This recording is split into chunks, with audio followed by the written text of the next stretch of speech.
नमस्कार मित्रांनो, आजच्या या व्हिडिओमध्ये आपण गुरु गोरक्षनाथांविषयी काही महत्त्वाची माहिती जाणून घेऊया. तर नवनाथ पंथ म्हटला की गुरु गोरक्षनाथांचे नाव आले नाही असे होणारच नाही. अगदी गोरक्ष किमयागार, नवनाथ भक्तिसार असे नाथ संप्रदायातील महत्त्वाचे ग्रंथांमध्ये देखील गुरु गोरक्षनाथांविषयी विशेष असा उल्लेख आहे. त्यांची कीर्ती, त्यांचे कार्य, गुरूंपाठी त्यांची श्रद्धा निष्ठा ही सर्वश्रुत आहे. गोरक्षनाथ हे प्रत्यक्ष भगवान शंकरांचे प्रतिरूप आहे. गोरक्षनाथ म्हटले की शिस्तबद्धपणा, नियम, अटी, यम, नियम आणि गुरूंप्रती निष्ठा हे त्यांचे मुख्य गुण आहेत. ते कठोर आहेत याबद्दल काही दुमतच नाही, पण याचा अर्थ ते निर्मळ, निश्चल आणि प्रेमळ देखील आहेत. याचा आपल्याला वेळोवेळी अनुभव येतो. तर आता आपण त्यांच्या जन्मकथेपासून सुरुवात करूया. नवनाथ पंथातील पहिले नाथ मच्छिंद्रनाथ जेव्हा तीर्थाटन करत होते त्यावेळेला ते एका दाम्पत्याच्या घरी गेले. तेथे त्या स्त्रीला बालक अपत्य नव्हते. त्यांची विवंचना लक्षात घेऊन आणि त्या सुसंस्कृत व सुयोग्य अशा गृहिणी आहेत हे लक्षात घेऊन मच्छिंद्रनाथांनी गोरक्षनाथ ह्या घरी अवतार घ्यावेत असा निर्णय घेतला आणि त्याप्रमाणे त्यांनी सूर्यमंत्राने अभिमंत्रित केलेले भस्म त्या सरस्वती नामक स्त्रीला दिले. पुढे जाऊन त्या स्त्रीने त्यापासून पुत्रप्राप्तीसाठी भस्म प्राशन करण्याच्या वेळेला झालेला प्रकार आपल्या शेजारच्या स्त्रियांना सांगितला. तेव्हा त्या स्त्रियांनी यामध्ये काही लंपट आहे असे मला दिसते हे सांगून त्यांचा मनामध्ये संभ्रम निर्माण केला. संभ्रम निर्माण झाल्या कारणाने सरस्वती नामक स्त्रीने ते पवित्र असे भस्म उकिरड्यामध्ये टाकले, जे ते वर्षानुवर्षे शेण गोवऱ्या यांचा एक संच केला जात होता.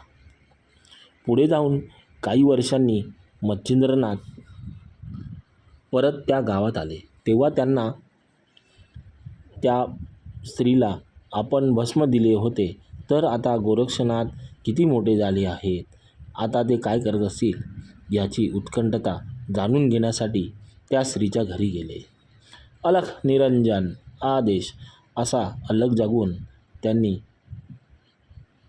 त्या माईला सांगितले की माई, याआधी मी तुला सूर्यमंत्राने अभिमंत्रित केलेले भस्म जे दिले त्याने तुला जे पुत्रप्राप्ती झाली आहे त्या पुत्राचे दर्शन करण्यासाठी आणि तो माझा परमशिष्य आहे, तर त्याला घेऊन जाण्यासाठी मी येथे आलो आहे असे सांगितले.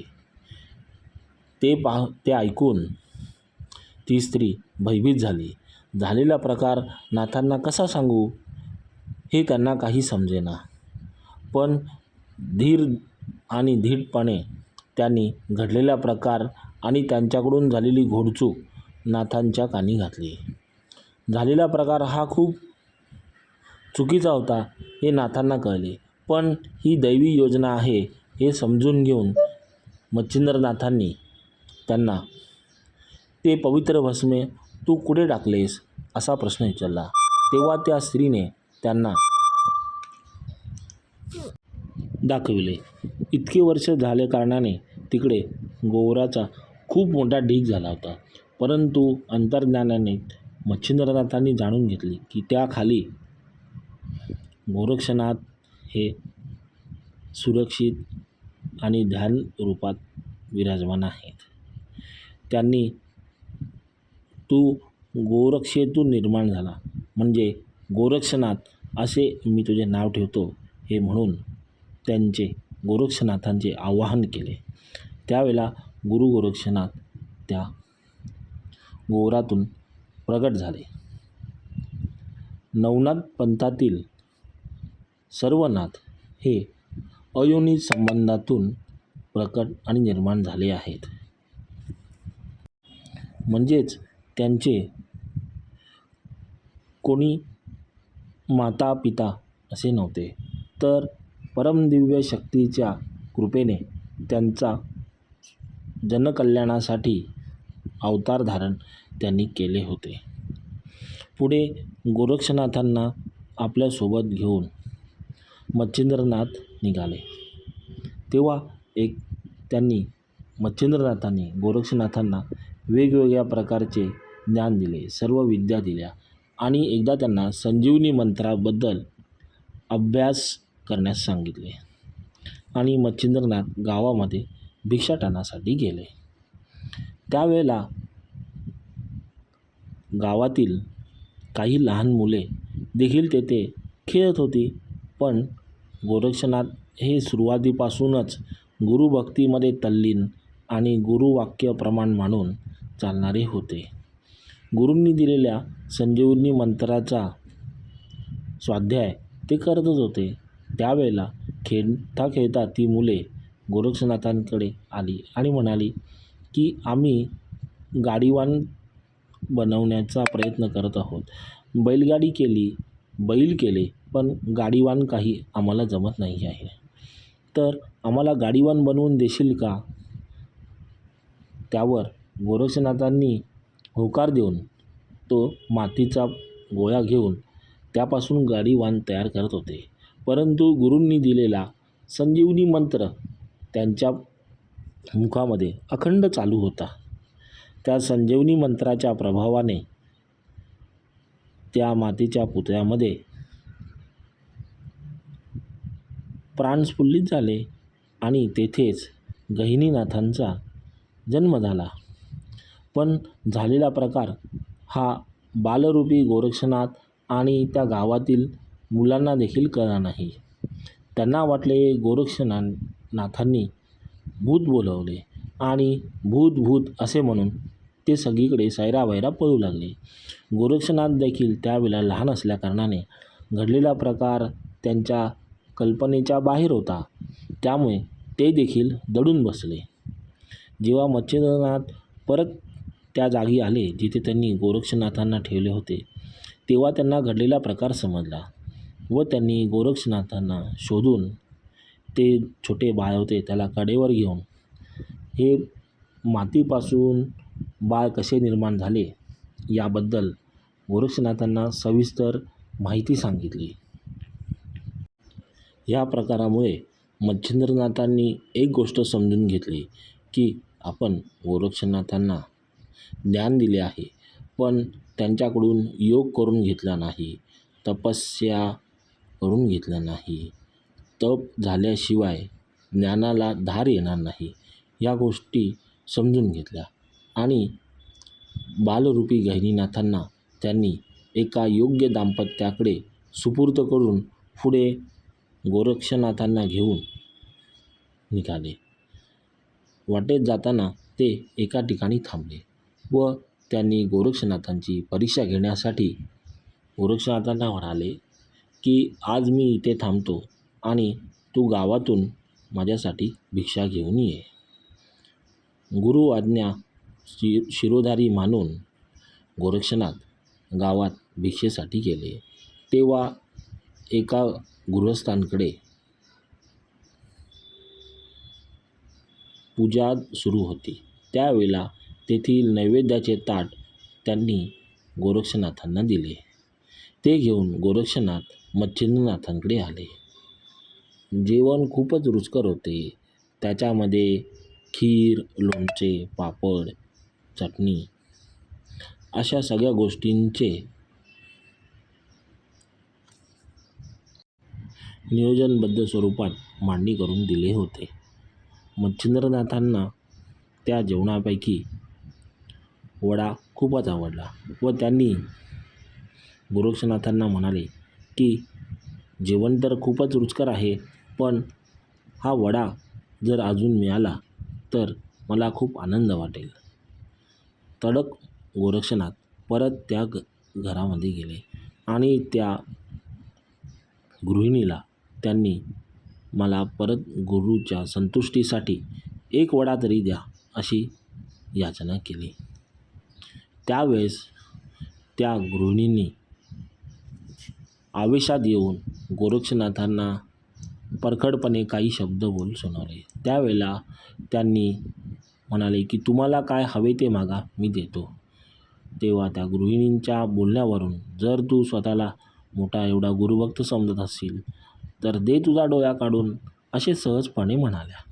आणि क्षणाचाही विलंब न लावता गोरक्षनाथांनी आपल्या बुबुळामधून डोळा काढून त्या गृहिणीच्या हातावर ठेवला. झालेला प्रकार हा एवढा बीभत्स होता त्यामुळे ती गृहिणी घाबरून गेली.